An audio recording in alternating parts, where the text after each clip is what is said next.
La mission chrétienne consiste à suivre l'appel du Christ, partager l'évangile avec le monde perdu, avec la sagesse et la force de Dieu. La mission chrétienne, c'est obéir au Christ.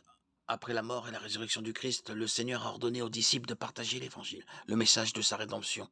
Allez donc, faites de toutes les nations des disciples, baptisez-les au nom du Père, du Fils et du Saint-Esprit, et enseignez-leur à mettre en pratique tout ce que je vous ai prescrit. Et moi, je suis avec vous tous les jours jusqu'à la fin du monde. Matthieu 28, 19, 20.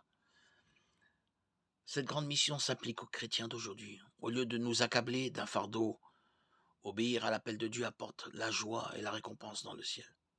Nous devons remplir notre mission non pas par devoir mais par amour.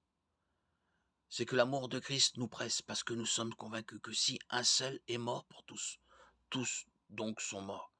Et s'il est mort pour tous, c'était afin que ceux qui vivent ne vivent plus pour eux-mêmes, mais pour celui qui est mort et ressuscité pour eux.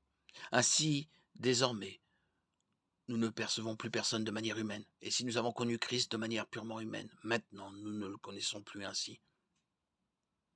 Si quelqu'un est en Christ, il est une nouvelle créature. Les choses anciennes sont passées. Voici, toutes choses sont devenues nouvelles. Et tout cela vient de Dieu qui nous a réconciliés avec lui par Jésus-Christ et qui nous a donné le ministère de la réconciliation. En effet, Dieu était en Christ.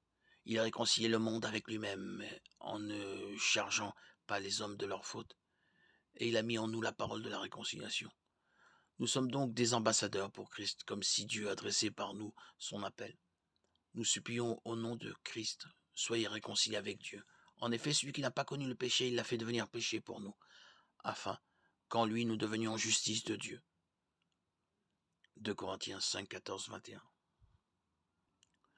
Dieu pourrait convertir le monde en utilisant une lumière aveuglante et la voix du Christ, comme il l'a fait avec l'apôtre Paul. Au lieu de cela, il donne aux chrétiens la mission de réconciliation, acte 1, 8, 9. Il agit à travers nous, en appelant les pécheurs à se tourner vers le Christ, dans la repentance et la foi,